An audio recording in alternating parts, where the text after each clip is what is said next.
think we're good. I think we're live. I think we're live? Good. Yes. Oh, great. We're live in Facebook land. Okay. All right.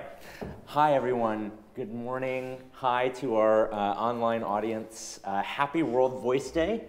World Voice Day is something that you may not know about, but it's a day every year, April 16th, where we have an opportunity to gather and celebrate and talk about the voice. There's a theme every year, and this year's theme is Be Kind to Your Voice, which is something that we all resonate with. And I am delighted to have the opportunity to host this panel of these great friends, experts, and colleagues to talk about vocal health for young singers at the start. So my name is Paul Kwok. I'm one of the laryngologists at the NYU Voice Center. And I work with these great folks each and every day, and it's a pleasure to get to sit here and talk about the things that we do every day. So just some introductions. You may know many of these faces and names already, but Tyler Ross, starting at the left, is one of our singing coaches and a vocalogist. He himself is a Grammy-nominated recording artist and a Broadway coach, and he trains up a lot of our young and not so young singers in our practice. Aaron Johnson, to his right, is a researcher and clinical speech-language pathologist at the NYU Voice Center, and also the president-elect of the Pan-American Vocology Association. He's very involved with our research initiatives and in leadership in the voice world across the country. Our great Michael McElroy, whom we're so honored to have on our panel today, Broadway artist, legend, and currently the most salient title is that he's the head of vocal performance at the new studio on Broadway at NYU Tisch. And we've just at the Voice Center enjoyed so much collaborating with Michael and his crew there in initiatives to be more proactive about the care of young voices. So we'll talk a little bit about that. And then my great colleague Shirley Gerson, a clinical speech-language pathologist and voice specialist at the NYU Voice Center. So we thought we would spend this time talking about vocal health for young singers because it's a passion of all of ours, is educating the kind of coming generation, the next generation. And we, I think all of us see so many things in that population that we wish we could change or fix. And a lot of that has to do with education and information. And so that's why we're so happy to be here to try to put this out a little bit into our communities. I thought a good way for us to start would be perhaps to talk about what is a young singer, sort of literally and figuratively. At what age do we start thinking about a singer as a real kind of entity, and what's involved in some of the, just the very anatomy and physiology of that. Aaron, I don't know if you want to start our discussion with just some considerations about how the young larynx and voice evolves. Sure. So, on a basic level, the voice is produced the same at any age. We have three parts of the instrument, like any instrument: an energy source, which is the breath. And that breath then sets two folds of tissue into motion within the larynx, the vocal folds. Those vocal folds vibrate many hundreds of times per second, even up to 1,000 times every second if you're singing a very high note. And then those sound waves bounce around in the resonatory cavities of the back of the throat and the mouth, sometimes the nose. And that's essentially then how the voice is produced. Some considerations, we think about anyone who's training on an instrument, oftentimes, particularly young children, will start with a smaller version of the instrument. So a violin, for example, these mini violins that they start playing on. And in a way, you could think of the voice in the same way, that it's this instrument that continually grows. Instead of getting handed a whole new one every couple of years, though, it's constantly changing. And it's that constant evolution through childhood, through adolescence, and even continuing through adulthood into old age that we have to deal with as singers. So recognizing that our instrument is not a static instrument, it's not something that the technique that we develop on day one will be the exact same technique that we'll have several years later. And particularly for the young singers, we have rapid developments through adolescence and even through the early 20s. The voice is changing quite a bit. The size, the viscosity of the tissues, The overall size of the body is changing as well. And so all the rapid changes physically will affect how the voice is produced and require people to adapt the way they're producing their voice. Yeah, Shirley, I know you work a lot with very young voices, kids, right. And then teens, and then early college into mid and late college. What are for you some of these kinds of variations that you see, and perhaps does your approach change to each of those kind of demographics? Yeah. So as Aaron was referring to, there are a lot of anatomic and structural changes, but there are a lot of behavioral changes as well. And I almost approach therapy more from the behavioral side of things first, to develop that relationship with wherever they're at developmentally, and then I might introduce exercises that help to stretch and move, and also help them explore where their instrument is at that stage and at that level. So for little children, little kids actually have these teeny tiny larynxes, but the ratio of their lungs, the size of their lungs, the amount of air they can send through their larynx is quite large as compared to adults. So kids get loud really easily, and I think that people don't realize that. Right, exactly. And so allowing for some of those natural embedded skills to occur, rather than approaching treatment of an injured larynx from the standpoint of you have to be quiet. So it's really exploring what is and what is available and what they can do in a pleasing way. Yes. At any age really, but for kids it's going to be more geared towards play.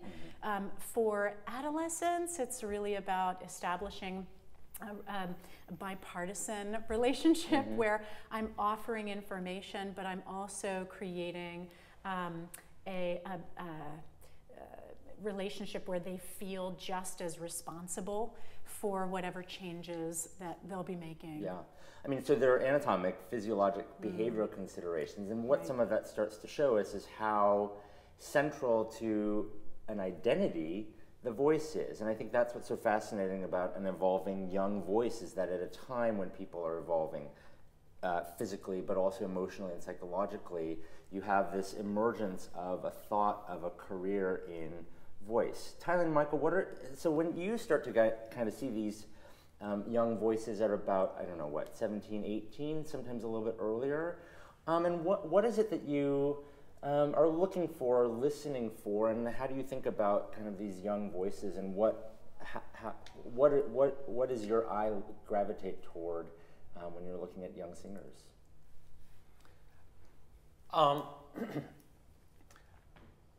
Can I take that in a slightly different direction? I think that one of the difficult things right now is that we're talking about when we were young, we got into music because we loved music and we couldn't be kept from it. The young people today are growing up in a social media atmosphere and in the post-Glee, these TV shows that glorify and glamorize what it is performers do. And it puts them in a path towards a particular destination where they really want to sing a particular song, where they really want to sing a certain note, which doesn't necessarily honor the instrument that they have and where they are in the process of developing their instrument. So I find when I meet a young person, sometimes you need to, pull on the reins a little bit and redirect them a little bit from saying, okay, so you're 17 or 18, you've got 4 years of a school to go through, and then you're going to have some time to get your feet underneath you in the Broadway world, and it's really important to get your technique together rather than just be good at singing a high note. Yeah, so you said you were going in a different direction, but I think that's actually right in line with what we were talking about, which is at the beginning, there's kind of this, you listen for perhaps raw talent, a sound, right? And at what point do you start to think, should we start to think about health, the health of a voice, and what does that look like in the early years? Michael, do you have any thoughts about that? Yeah. When I look at my students, and I have students that both are at Tisch, but also I work with a lot of organizations that deal with high school students. Yeah. So that's probably about as young as I go. And my thing is always about returning them to what we had when we first started. You know, I always talk to my students and I say, you know, you never see a baby cry and lose their voice and all of a sudden they're, you know what I mean? There are certain things that we are born doing that are natural and easy, and then over the course of time, through emotional and psychological things that we start to do that then can sometimes hinder what we know instinctively. So it's about building that technique to be able to go back and kind of embrace those things, but not let them inhibit us or keep us from growing, having the most healthy voice. So for me, my work is very emotionally based and physically based. It's like, how do we kind of recognize who we are, what our stuff is that we're bringing into the room, how it can in fact inhibit or get in the way so that we can free that up so that the sound, and get back to what we instinctively do, which is we think, we feel, we express. Boy, that really resonates with a lot of what we talk to people about in our clinic, about freedom and expression. And Aaron and Shirley, I wonder if you can talk about kind of what the kind of respiratory, physical parameters of that are for young voices. Right. Well, actually, before we get into that, just one other thing that I noticed, just I'm observing as I'm moving into my 19th year of therapy, of doing therapy. I noticed that oftentimes people feel the need to brand themselves vocally, especially on social media, very early on, and then they get stuck in that personality, in that vocal personality, and that sense of me-ness, that way that I speak and that way that I sing, that's who I am. Yes. And I'm nothing else. And it really, like a lot of what I do in rehab is trying to cut that down a little bit and also allow them that sense that you could be anything. You know, there are so many different directions, and let's explore what those directions are just to get it into your somatosensory knowing, and then feel out what is, you know, what feels good, what feels right, what feels organic, and let's go from there. But there's still, I still have to grapple quite a bit with them, with this psychological dissonance where they're hearing one voice, but they want to be this other sound. I think it's also interesting working with compromised voices that often it is people identify the signature of their sound with their actual dysfunction. So, you know, a gravelly voice, people really like that. People respond to a gravelly voice. It sounds authentic. It sounds like it's world-weary. It sounds like it's wise. People want to hold on to that when, in fact, that might be something you need to smooth out a little bit. People love to press their voice down. They love to get, you know, they like to do a lot of things to their voices that aren't actually all that useful if you're looking at perhaps an 8-show week and maintaining vocal health over that kind of schedule. So I think those issues are difficult enough for evolved artists who are in their mid-30s and 40s, but at the beginning, when you're just discovering a voice, right, how do you know what part of that is pathological, what part of that is part of the texture of the voice, and what part of that needs to be fixed, can be fixed. So that's why I love working interdisciplinarily with this group. So Aaron, can you speak a little bit to that about how we think about kind of sound pathology in the context of perhaps our voice clinic and why that's an important interface? Yeah. One reason I really enjoy working as a therapist and working with singers in sort of the context of a medical environment is it takes away a lot of the judgment, and to kind of riff off what you guys were saying about the expectations and people getting stuck in an idea of they should sound a certain way. When we're really just talking about physiology and anatomy, we can strip away a lot of those emotional aspects and say, look, this is just how the voice is working or maybe not working. Here are some physical things that might be in the way of you producing the sound that you want to produce. And so it really takes a team to be able to fully assess the voice, all aspects of it. As a speech pathologist and former teacher of singing, my focus is on the behavior aspect, the way that people are using their voice, their technique, and whenever we do an evaluation in the clinic, it's important that we do it collaboratively so that my physician colleague over here on my left will assess the medical aspect of the voice. And we always look at how the voice is operating, and use both our ears as well as objective measures, looking at acoustics and how the air is being used with the voice, with instrumentation. And then also looking at the larynx itself with endoscopy and making any judgments of is the larynx looking healthy? Are there any lumps or bumps that shouldn't be there? Is it operating the way we think it should be? And of course, it's important that not every larynx looks the same, and that's something that might be judged as pathological. Tylee, as you were saying, there might be aspects of the voice that are sort of abnormal, yet characteristic and signature of that person's voice. And so we have to be careful to not judge, not say that's good, that's bad, but simply observe and say, here's what it is.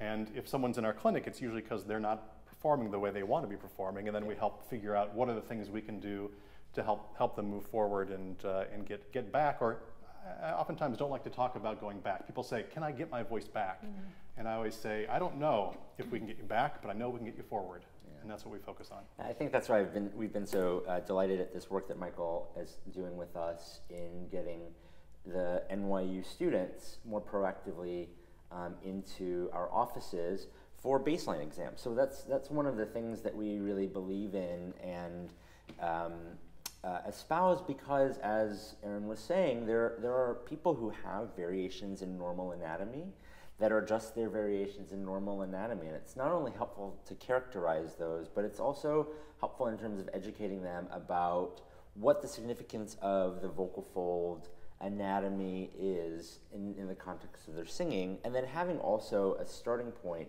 for understanding what the larynx looks like and how to move forward. It also de-escalates Yep. some of that sanitary aspect of going to a doctor's office, which is another reason why I love working in that interdisciplinary environment of the NYU Voice Center, is that we're both working together.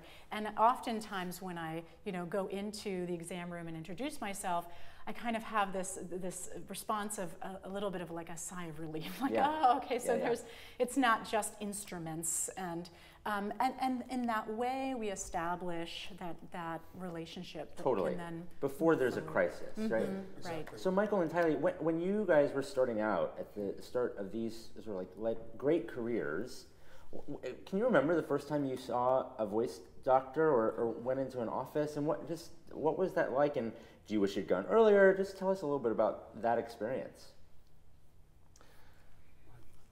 Well, mine was a little bit more traumatic because I grew up singing in church, listening to my mom and my sister and imitating that sound. And there's a certain kind of raspy gospel sound that they both have. So I had vocal challenges and issues from the time. I think my first time seeing a voice ENT was when I was in 6th grade. Wow.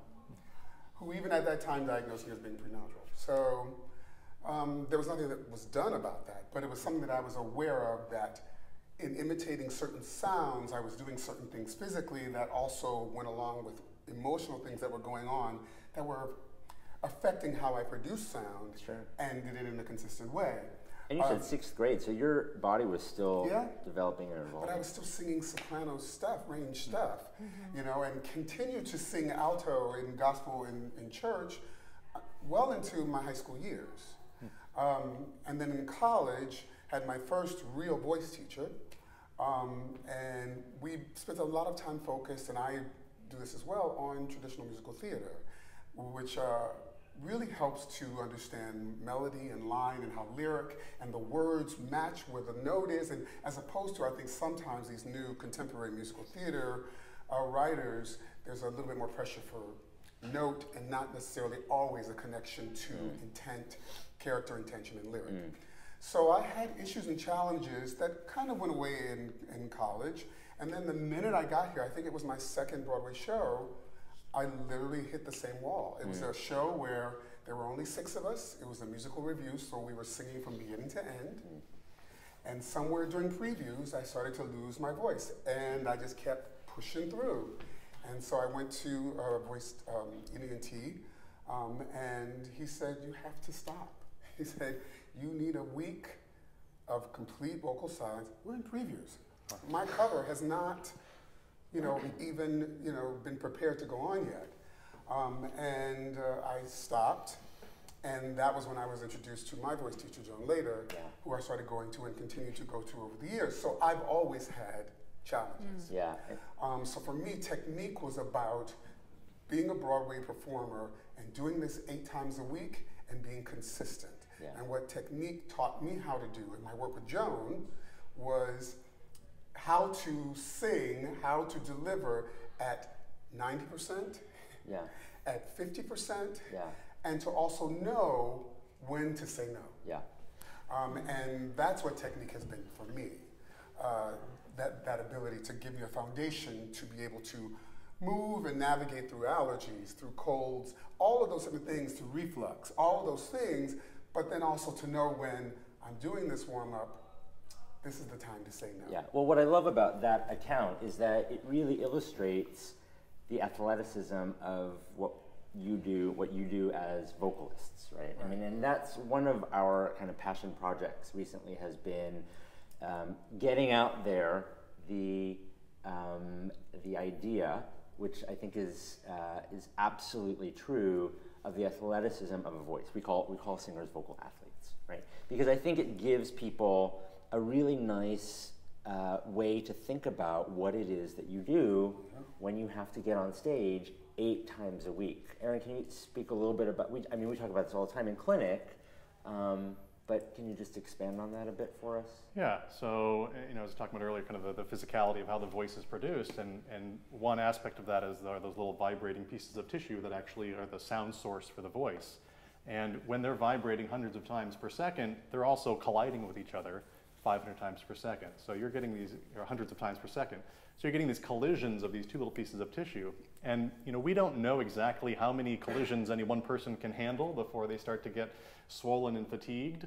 But when we talk to patients about it, I kind of have this idea that I've borrowed from the field of the bank, the vocal bank, and that there's only so many vibrations you can spend. You can spend your voice so much throughout the day before you start spending down your capital and you run out of voice to spend. So having people think about their overall voice use in the context of this athleticism, both in a performance, but then throughout their life, right? If they're going to be honing their technique and trying to perform at a very high level, they are also using their instrument when they're going out to bars and talking to friends, when they're on the phone. And so thinking about them as a vocal athlete, I think, is really helpful for them to get that idea that it's not just about when you're on stage, but you have to treat your body as your instrument, as your high performance elite instrument, and take care of it at all times. Right, and as the instrument is growing and evolving with the body, it changes, right? I mean, and I think that's a lot of your research is on the aging voice and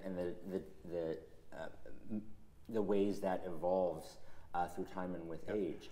So, Michael, I was really interested in how you first came to a voice doctor and first came to a voice teacher through the vocal problems, and we still see that today, where we'll have a young performer in their early 20s, maybe in a chorus of their first big show, and maybe they were primarily a dancer, and they don't really have any voice training, but they're performing vocally at this very high level, and they come in because they finally hit the wall, and they can't. They're in previews. They're ready to go on for their big break, and they've hit the wall. Right. And that's. I wish that your story were something of the past that we don't see anymore, but it's certainly, I think, all too common even today. Yeah, and I think Tyler and I have talked about this a lot, about how so much of that is rooted in fear and stigma about what it means to have an injury. Yes. And I wonder if you can just speak to some of your experiences with that and where you think that comes from. Why, if we are vocal athletes, if these people who are on stage 8 times a week, for example, an NFL football player would never be ashamed of going to a doctor, right? Or seeing a physical therapist. Or not a dancer either. A dancer, I don't think there's a stigma attached to that either, because you can actually see it. Right. You see what whereas what we do, you can't really see. Yeah. And I think that's part of it. And also for dancers, everything that you're taught is to hold. Is to hold in and to support. So then you go to sing in a Broadway show where you still have to dance, and all that technique that is now second nature, you still got to find a way to sing. I think that's where people get into. And a lot of people don't understand what the real process is in doing a Broadway show, and rehearsal process of 4 weeks, 10 to 6. Then you go into tech, where you're in rehearsal for at least two and a half weeks for 10 out of 12s, which are 12 to 12. And then you go into previews for 4 weeks, where you have 5 hours a day of rehearsal, and then you're doing the show at night. So sometimes you're getting a new song during the day, but you're still doing the old song at night. And that's your schedule up through straight into opening night. And if you don't have a skill, a technique, know that you can't go out after with your friends and hang out, know what your voice and body needs, then you will find yourself in trouble. Mm-hmm. I think also the professional athlete, when they get injured, they're not going to go to the physician that they grew up with to treat their injury. Right. And I think it's important that when singers who consider this their livelihood, when they get hurt, or if they feel like they're hurt, or they're in the need of care, that they, an ENT looks at the ear, nose, and throat, a laryngologist really focuses on this, and a voice-centered laryngologist, and there's not a lot of those, we're looking at a subspecialty here, are really the people who need to be seen. I mean, that's who the singers need to see. Yeah. It's important that they get care from the right people. Well, I think so too. And just to clarify that point for our audiences, that many of you who are probably watching know, but laryngology is a reasonably kind of new subspecialty. I mean, not that new, but it used to be maybe 30, 40, 50 years ago that ENTs were ENTs, and everyone did everything. Everyone did ears and nose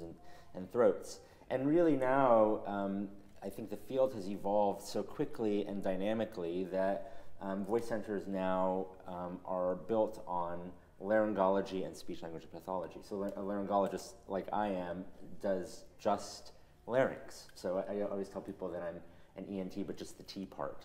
And I think that is because there's so much new information, technology, that evolves in each subspecialty, that I think singers really benefit from a partnership with a laryngologist and a speech pathologist, a speech-language pathologist that specializes in voice. So I feel very, very fortunate to be part of this team.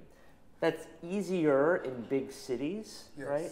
And not so easy in rural or less metropolitan or urban areas. But I think also it's not, those things are essential, I think, to that relationship, but I think what excited me about the collaboration between the Voice Center and our students is that you all are all artists based. Yeah. And because I think that having someone who understands what the artistic journey is and what it takes to do what we do is an extra added layer of understanding that you then bring to the work that we do together.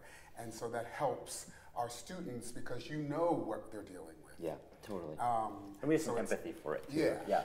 Right. So we're getting close to the time of questions, but I wanted to circle back around to the central theme, which we've been, I think, really nicely discussing around, which is there's a singer, and we do have people tuning in from across the country, and if you're a young singer, 16, 17, 18 years old, in the Midwest, I'm from Ohio, so that's not a dig. Me too. We are both from Ohio. That's right. Young singer, you're totally into maybe thinking about a career in musical theater or opera. What each of you, and I think I would love to hear from each of you on this topic. What are the one or two things that you would like to tell them at this moment in their lives and careers? I would encourage people to invest in their technique.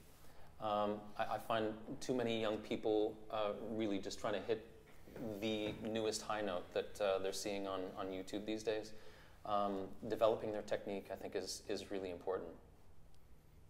Yeah, along with that, what we were talking about earlier too, about exploring the voice and discovering what each individual voice can do, as opposed to putting the cart in front of the horse and saying, I want to do something I see on American Idol or on YouTube, and that's where I want to go. You can have those dreams and goals, but discover what your voice can do as opposed to making it do something it doesn't want to do. And also recognizing that will change as the instrument changes. I would say do your research. There are a lot of people out there who are teaching that may not be right for your particular voice. So even if you're in the Midwest somewhere, there are places that you can reach out to, and you don't have to settle on just the first one. Every teacher is not right for every person, and sometimes we get attached to a teacher who may not really know and be able to support that young voice and its health. So do your research, reach out to universities in the area who are specializing in this, and really find out, and then do a little comparison shopping. Maybe make an appointment with one person and another to really see how they are talking about how they're going to work with that young voice. Because too often I think in New York we have options, right? And in some places the options may not be as many, but they are there. And the person that you start working with can be make the difference between the trajectory of your vocal health in your vocal health. So really getting out there and doing research, asking questions, trying people out, until you find someone who is talking about that individual voice in a way that is going to be good for that student. Sorry, I'd love to get to your tidbit, but I'd love for all of our panelists to expand on that a little bit. How do you know, if you've never encountered a voice teacher before, what's good instruction? How are people supposed to navigate that? Well, let me actually blow that out a little bit, is that singing teachers, we can separate them a little bit into two different categories. They're the people who actually grow your voice, and they're the people who help you sing a song. So the people who grow your voice might not be that interested in the song that's in front of them, but they're looking at a particular passage within that song that is going to help them to sing the next song and then the next song. Whereas somebody else, the song coach, is focused on taking the singer's current level of singing facility and exploiting that within a particular song. So a student might not grow as much, they might not grow their voice as much if they're with somebody who is a song coach. I think there's a strong argument for working with both kinds of teachers. But I think it's important to know which one you're shopping for as well while you're doing the shopping. Shirley, tips for young singers? Yeah, well, actually, just to piggyback on that, I think that it's important. A lot of times what I end up working on in my therapy room with either adolescents or young singers in their 20s is developing a different type of voice, which is this voice, and feeling like they can actually speak up in a singing lesson and say something to the effect of, hey, that doesn't feel so great, or yeah, I'm not sure I understand that. Could you explain that to me in a different way? And what I often counsel my singers on is the importance of that 50-50 sharing in a lesson. And so if you feel like the singing teacher is taking up 90% of the information exchange, that might not necessarily be to your advantage. And then as moving on to the other question that you had asked, I think the singers that I see who do best through the process of recovery are the singers who have a community of other singers, either their age or just maybe they're involved in a regional theater. And so it's the reality of seeing other singers sing. For me it was the studio that I was a part of in college. And we all relied on each other, and we all kind of cried on each other's shoulders when things didn't go well, and we hurrahed when things did go well. And so that support also allowed us the space, the mudroom for sharing things that may have been more vulnerable in our development. So I promise we will get to questions in about 5 minutes, but you have reminded me of a topic that we have all kind of alluded to, but I'd love to spend just a couple minutes talking about it, which is the influence of social media on young voices. I mean, Shirley, you had just mentioned the value of having a community, and I couldn't agree more. There are so many organizations that we work with that provide that kind of support for young singers. Social media can really kind of go the other way, right? And it can sort of amplify idealized views of everything, body image. But so we could go on with that for hours, but I'd love your thoughts on advice for young singers starting out, navigating social media, how to do it, observations, cautions, all of that, because I think it's a really salient topic now in young voice. Big time. All right. So actually, I was listening to a podcast where Greg McEwen was interviewed, and he wrote this book called Essentialism. And he talks about how, with social media, you can really get spread too thin, thinking that everything is important. And so your life becomes overwhelmed with lots of activity because you think you have to do everything in order to be successful. Whereas it's the people who are essentialists, they do a lot of soul searching in the beginning to come up with just one or maybe two things that they're going to continue to target, and then everything else is no. And I think the influence of social media just puts this facade of needing to just be on and plugged in all the time with everyone. And have a perfect product every time. Right. Yes. You're watching all these videos of, you can do, and we talk about this all the time, you can go on and see every version of Defying Gravity by every actress who's ever done. And if you're growing up and you're, high school, junior high school, we're talking about young actors who are at a certain point in their career doing that 8 times a week. That may not be, but the pressure for you, but the pressure is extreme for, I think, young artists today to be able to achieve what they see. Quickly, and not thinking, and also the mind, because of social media, is not as process oriented. So they're not thinking, oh, how did that actress get there to be able to do that 8 times a week? They immediately go to, that's what the expectation is, I should do that, and I want to do that. Right. And I think that finding that balance of, the great things about social media and seeing what's going on around the world and all the different things is wonderful, but also knowing yourself enough to know, once again, that may not be my journey. Really looking at and surrounding yourself in arts programs with teachers and support systems and mentors who will help you to figure out what is my particular path and vocal journey. Yes. We are at Opera America, and we have 2 Broadway stars on the panel, and so we've been kind of speaking to and resonating with musical theater kind of trajectories. But the opera pathway is so instructive, I think, to this discussion. Renee Fleming talks in many interviews about how there is no tryout anymore because everything is iPhoned or filmed, and so young singers really don't have an opportunity to just get out on stage and give maybe not the greatest performance, but something that teaches them.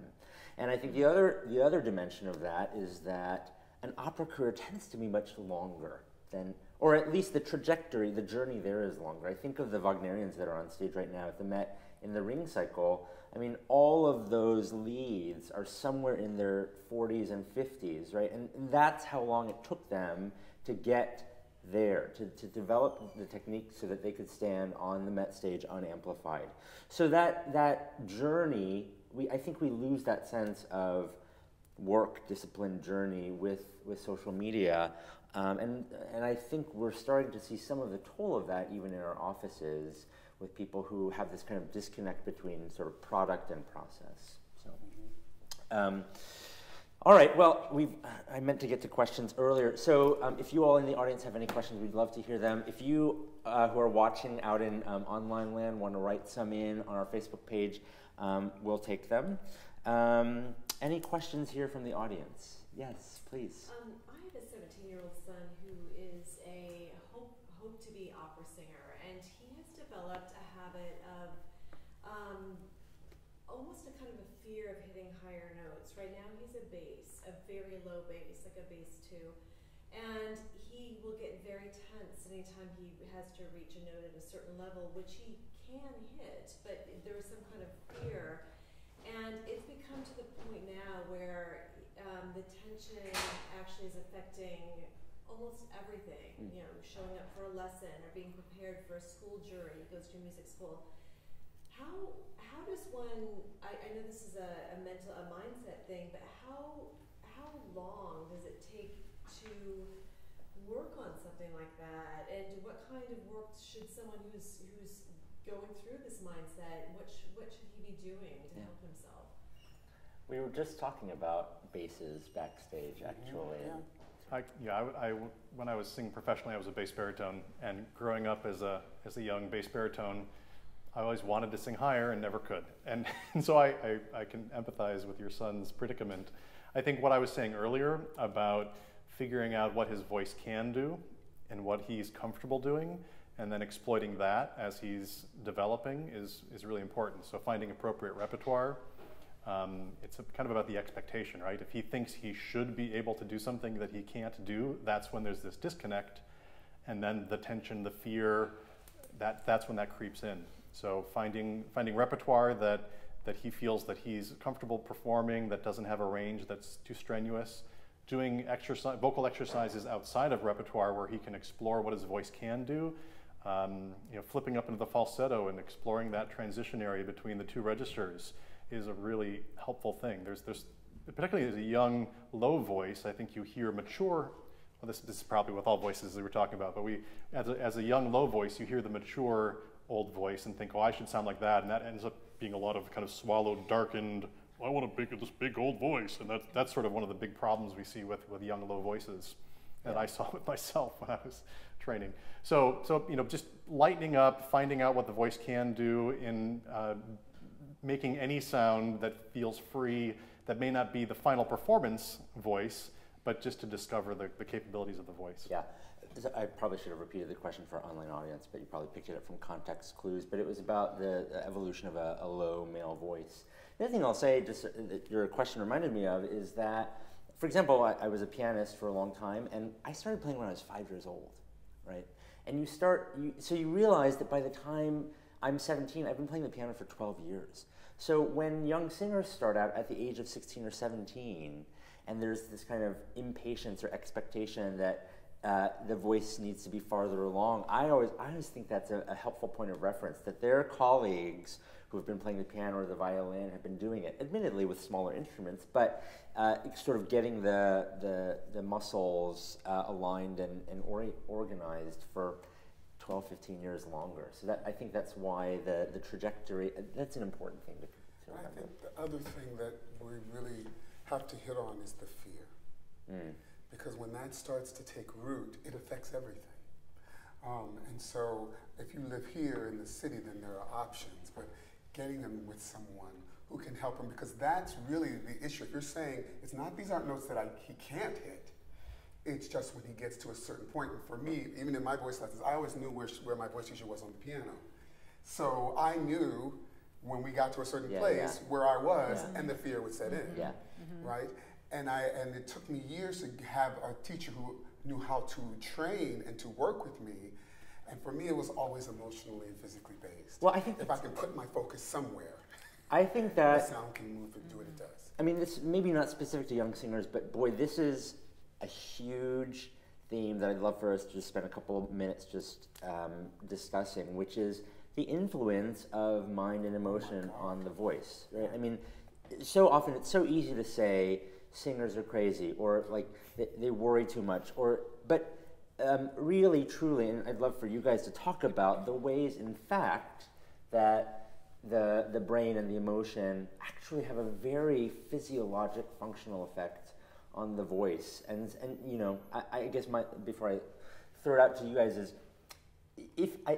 we forget that singers have to use this little organ made up of tiny muscles that are controlled, some by involuntary nerves, some by voluntary nerves, that also regulate respiration. If that was what you depended on for your livelihood, I think we'd all be crazy, right? So crazy. So I think demystifying some of that, destigmatizing that is essential, and it's rooted in an understanding of how the mechanism actually works. Can you speak to? Well, actually, your alma mater, Juilliard, has actually done quite a bit in this area of trying to demystify what this is in terms of performance anxiety or stage fright, as it's more commonly known.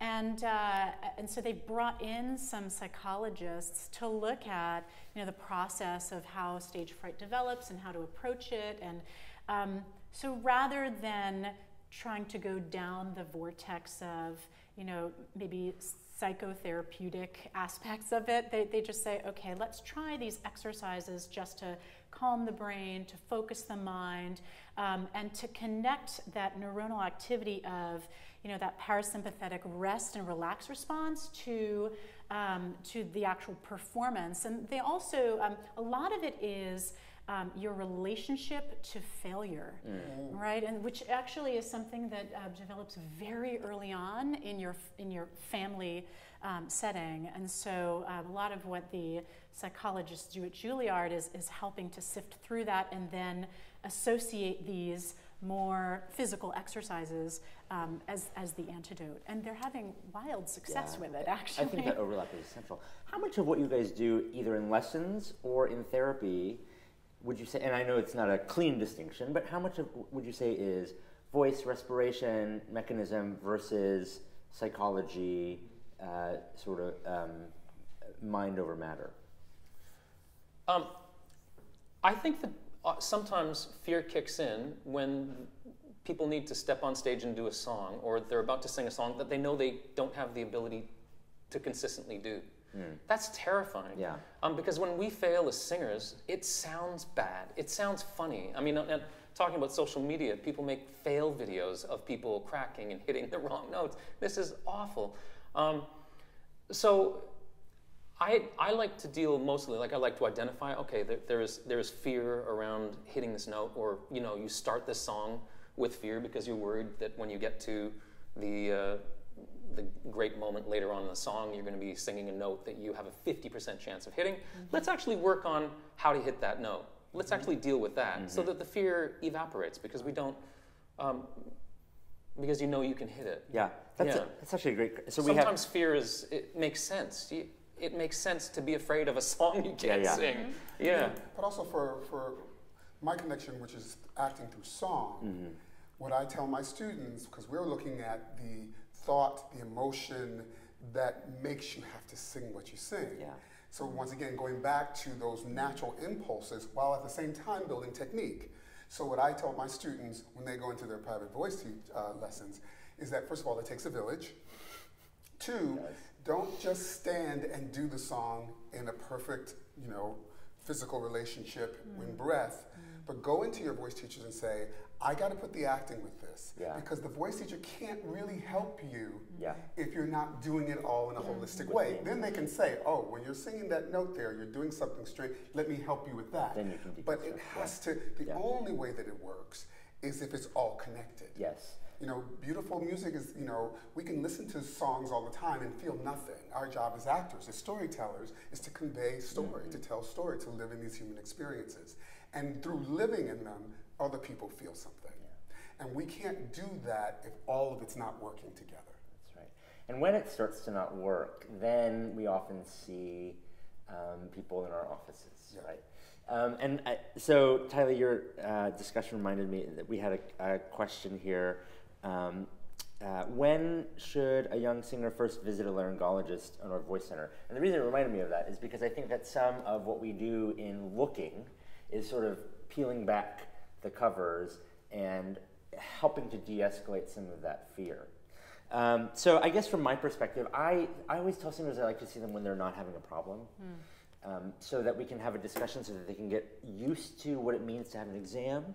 There are different ways we can accomplish the exam, different things that need to go into the exam, a visit with a speech-language pathologist. And so as Shirley was saying earlier, I think getting into that space and becoming familiar with what's there is huge when there's not a problem. So that when there is a problem, you don't have to do all of that.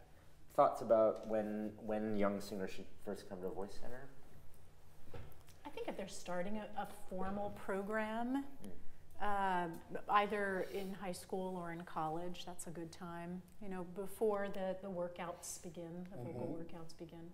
And it helps to demystify what's going on. And so sort of the fear, am I going to hit the note? And also the fear of, how do I even produce this sound if the technique isn't developed yet? What is my instrument? And so to be able to actually see the larynx, to talk about the physiology of how this thing works, helps to demystify the mystery of the voice and to personalize it as well. Yeah. Oftentimes singers will sort of make the voice this, my voice today isn't working well and it's something that's separate from them, but if they can accept that it's their voice and it's made up of their body, then they can then be in control of making it work the way they want it to work.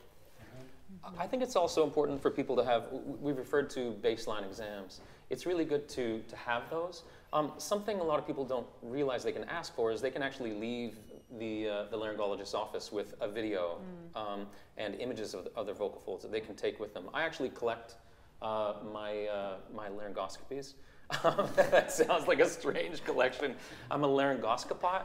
No, I think it's great. I think it's great because then you can track. When you go on tour, say, and then you're seeing somebody in, I guess, Salina, Kansas, say, and they don't know what your larynx normally looks like, you can actually show them this, and perhaps that little abnormality that you have on your larynx isn't actually the problem that they should be focusing on. Right. So I think it is really important for people to get a baseline exam to see what it looks like when there's no problem. The last thing I'll say about, sorry Michael, because we've got some great questions actually.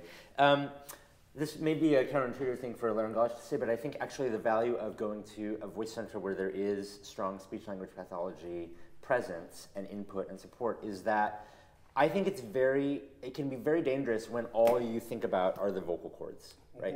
And so when you walk into some offices, not through any fault of their own, all you're looking at and talking about is these two little pieces of tissue, right? And that is one tiny piece of the puzzle. So my piece of that puzzle is to visualize the vocal fold anatomy. But as we all know, it's a whole body endeavor. So that's why I think having a team like this, a squad, is actually much more important than just having a really great laryngologist, especially for a young, evolving singing voice. Some great questions coming in from our live stream. Tips on vocal health for touring shows? Well, I know that as a part of our packet for every city you go to now, company management puts together a packet that has all doctors in that city, all ENTs in that city, so that you have that, but I think carrying or having access to what it looks like is helpful. Also having an understanding, like for example, whenever we tour to Denver or to high altitude places, how does that affect the voice? How does working in Las Vegas, which is incredibly dry, heat, affect the voice? So I've been on the road where we hit a city and all of a sudden I can't breathe. Yeah. And it's like, oh, okay, this is what's happening here in Tampa, so no disrespect Tampa, but that was one of the places where it's like, okay, then the technique becomes essential. How do I warm up? My warm up changed depending on how I wake up in the morning. There was always a warm up, but how I did it, the speed in terms of how I really kind of engaged would change depending on where I was that day, what city we were in, and what show it is in the week. So I think having an understanding that there are certain places in this country that come with certain challenges so that you can be prepared. Yeah, perfect. I think it also depends on what kind of tour you're on. If you're in a bougie tour where you're in a place for a few months, you can sort of settle into a town a little easier. But if you're on a bus and truck or you're a touring musician, it's sort of like the world's worst traveling experience you've ever had, but then you're doing shows in the middle of it during your layovers. I like travel. I tell my clients to travel with their own pillow because sleep is really important and you don't want to rely on whoever chooses the pillows for your hotel or your Airbnb, whatever. Food, rest, exercise, making sure that you're taking care of your body while you're on tour is so important, and they're things that you take for granted when you just are living at home and able to perform at home. I mean, we talk about that a lot, is that those basic principles about sleep, food, plenty of fluids, they seem like kind of trite and they become this kind of thing that people tune out, but in a way I think they're some of the most important things because it is a whole body endeavor that you're doing. It's also important when you're on tour, often you might be having opening nights rather regularly. Yes. And opening nights can blow your voice out. Yeah. Any kind of activity after a show. Mostly if you've got high vocal demands, you might choose not to be staying late at those, speaking loud in loud environments. And most of the opening nights usually happen sometimes on the day of travel. So you travel, you get there that day, and then you have like 2 or 3 hours and then have to be at the theater for sound check for an opening night. So really learning, the last tour I did, I traveled with a skillet and a saucepan, and and 2 hot plates, and cooked all my food in hotel rooms, apartments, no matter what, because it was important to me that diet, rest, exercise was what was going to get me through an experience that I really don't enjoy. Very good. Well, panel, mindful that we have about 5 minutes left, I think this is a great way for us to conclude. We have this excellent question from Tammy Wilson, one of the great sopranos of our time, but also a friend and colleague of the Voice Center. And she asks, now that recordings are everywhere, speaking about the ubiquity of YouTube, and particularly in opera, but probably in musical theater as well, there's so much comparison to singers of the past. And this singer reminds me of such and such, and oh, I want to sound like such and such. What are some things, one or two maybe from each of you, I would love to hear. How would you encourage young singers in the early years to cultivate their individual voices? It's a great question, Tammy. I find increasingly young people are learning songs off of recordings.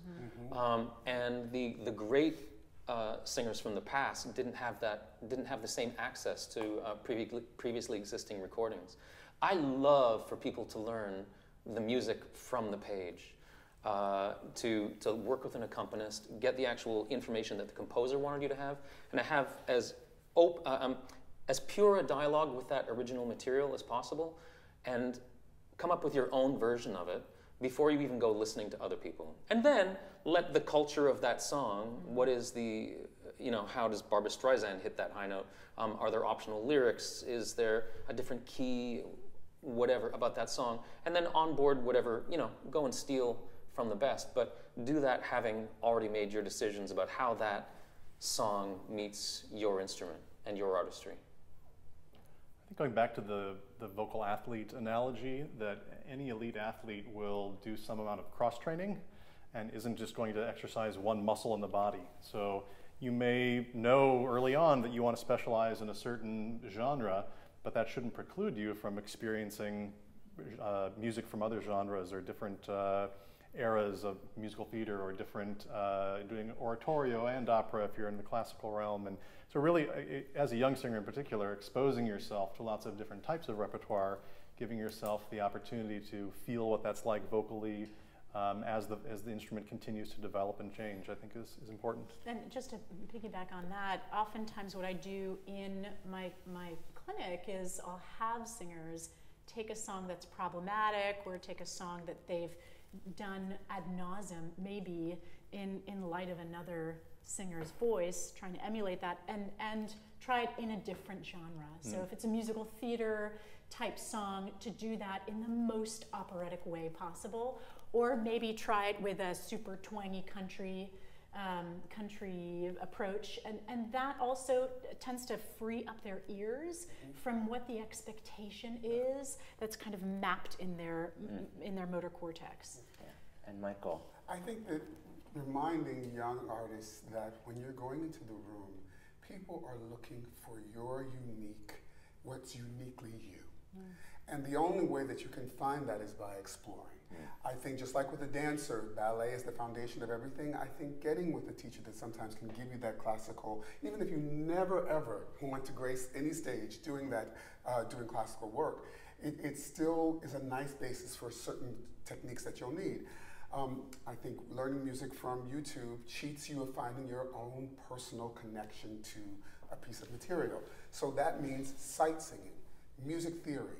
All of those things are essential tools to help you find your own unique voice at the beginning, and will serve you all the way through your career. So for me, it's just about what is it that is you. We're not interested in what Barbra Streisand did because she's Barbra Streisand. We already have a Barbra Streisand. We're looking for you, right? So having a way and a path, and truly believing that what you have and your voice is unique and special, and that's what we want to hear. Take some of that pressure away from going in and thinking you have to be something. Yeah, it's beautifully said. And as each individual cultivates that artistry, being mindful of the vocal athleticism that's involved in that endeavor, the only thing I would sort of finish up with in saying is to utilize the resources that are available to you, and really early on build a squad that likely includes a great teacher, speech language pathologists, a laryngologist, people that can really help you build the voice and build your knowledge around your own voice. I think those things are essential. We've come to the end of our time. Just a couple thank yous. First of all, to Opera America for this beautiful space and for hosting us. To our great Stratos Achladis, who did a lot of the logistics and basically put this event together for us and helped get us all on this stage so beautifully and seamlessly. Find us on Facebook and Instagram. We're at NYU Voice. And just a huge thanks to our panel. I think this has been a great discussion, and I've certainly been heartened by it. And I hope that this has been helpful to all of you here and all of you out on the internet. Happy World Voice Day, and be kind to your voice, as is the theme. And we are here in New York City at the NYU Voice Center. We'd love to see you. Thanks so much.